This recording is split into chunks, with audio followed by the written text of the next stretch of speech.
I am Stephen Wilkinson. I am the former director of the MacMillan Center, which I directed since 2019, and had a great 5.5 years at the center, which is Yale's hub for international scholarship and research, a pan-university center with links also all over the world.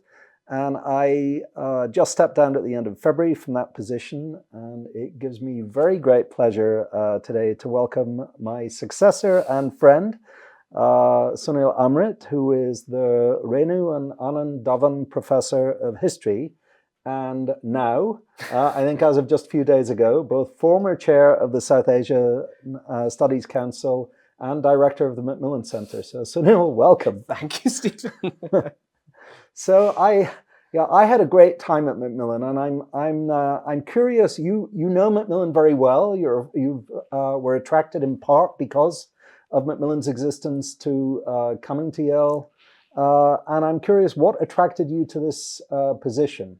MacMillan has been such an important home for me since I came to Yale, and indeed, you're right. It was one of the attractions of this campus when I was being recruited from a different institution.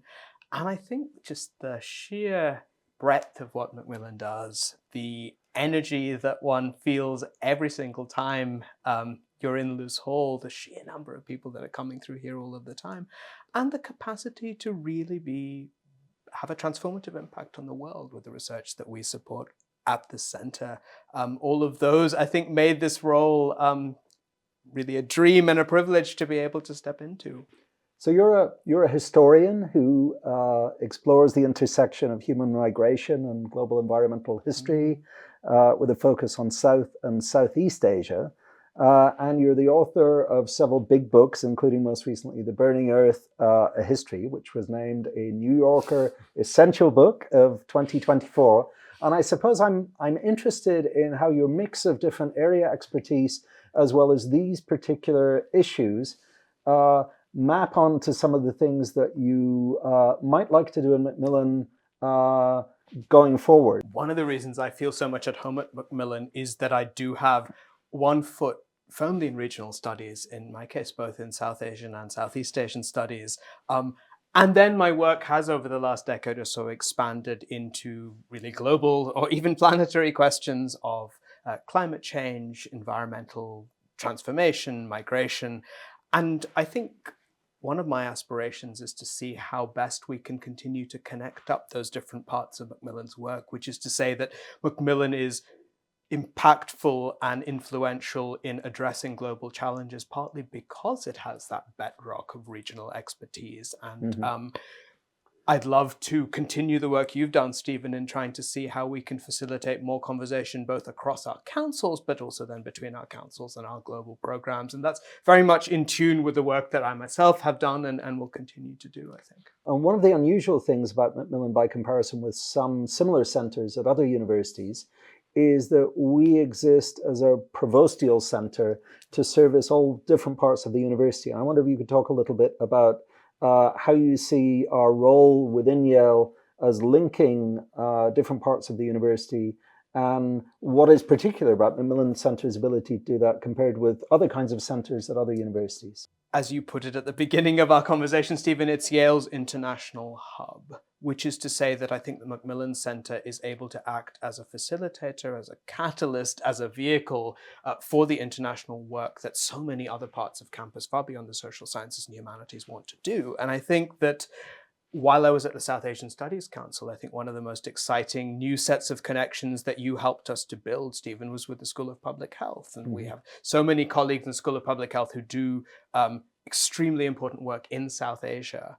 And it became clear to both sides, I think, how much there was to be gained in that partnership, that relationship with the School of Architecture too. I think I'm speaking now only about South Asia, but as soon as one widens out beyond that, I think that the possibilities for connections with the fine arts side of our campus as well are enormous. Yeah, for people who don't know how our councils work, and how they provide connections to people across the campus. Would you just explain a little about how that works? The strength of our regional councils, and those are the councils of African studies, of South Asian studies, of Latin American, Iberian studies, European studies, East Asian studies, Middle East studies, they're naturally interdisciplinary. And what brings the councils together is a shared interest in those particular regions of the world, and a commitment, I think, to understanding those regions on their own terms, based on detailed local knowledge, but also based on a lot of local partnerships. And one can see then why that is a framework that can incorporate people from right across campus. And with a shared interest in a particular region, I think we have the possibility to approach problems from an unusually wide set of perspectives. And I think that's really the strength of the regional studies framework, particularly in MacMillan's context, where that is then put together with the global programs and the fact that we're a university-wide centre. So we've talked a bit so far about Macmillan as a research institution. I wonder if you could say a little bit more about how we are as a teaching institution, and what we do in order to provide students with the resources that they need in order to have the kind of education and training that we really think is important for understanding the world. It's more important than ever that Yale students, Yale college students, students in our professional schools have a global perspective. And I think that Macmillan is really at the very core of infusing those global perspectives into the curriculum here at Yale. The center, of course, offers an extraordinary range of language instruction, a whole series of classes on particular regions, master's programs focused on particular regions. But I think our impact on the curriculum goes far beyond that. The sheer number of visitors we bring to campus, some of whom then end up visiting classrooms, the sheer number of events that we're able to hold, which we hope attract a cross-section of our student body, I think that's really important to bringing the world to Yale and to everything we do here. The other thing that the center does, which is crucial, and I certainly hope to continue the work that you've done to support this, Stephen, is that we provide the resources for students from Yale, both undergraduate students and graduate students, to spend their summers doing research, doing projects, doing internships in every corner of the world. And I think that's one of the greatest assets that Macmillan has, is to be able to provide our students with that experience. Yeah, no, I'd completely agree. I know that when we were trying to attract students to come to Yale in the first place, the fact that Macmillan is here and that resources are available for language work, for research work, is just such an important part of their experience. I just met before this with a couple of my undergraduate students, and both of them were attracted by the kind of language research. That's right. Support that we could give. And we shouldn't take it for granted. I mean, these are precisely the kinds of experiences that I think in many universities are diminishing.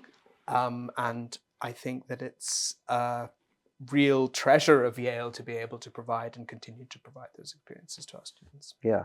And, I think of Macmillan as a place that looks at the perennial questions in the arts and the social sciences and elsewhere, but also a place that can adapt quite nimbly to look at the challenges of the age. So maybe you talk a little bit about the way in which we can respond at Macmillan to what's going on now and what might be going on in the near future rather than the mid to longer term. Macmillan is nimble, and the sheer number of affiliated faculty we have here means that we can quite quickly assemble groups of people, of faculty, of students, of staff, who can reflect in quite an agile way on the issues of the day. And if I think about Macmillan's programming already in the area of climate and sustainability, in the area of international security, increasingly, I think Macmillan has a role to play in our campus conversations around AI, because AI is transforming the world in ways that are quite distinctive in different parts of the world. And I think that Macmillan has the expertise when it comes to linguistic inequality in AI, for example. Macmillan is very much, I think, well equipped to be able to start to weigh in on some of those questions, and what would an inclusive and an ethical AI look like when large language models have built into them a lot of linguistic inequality.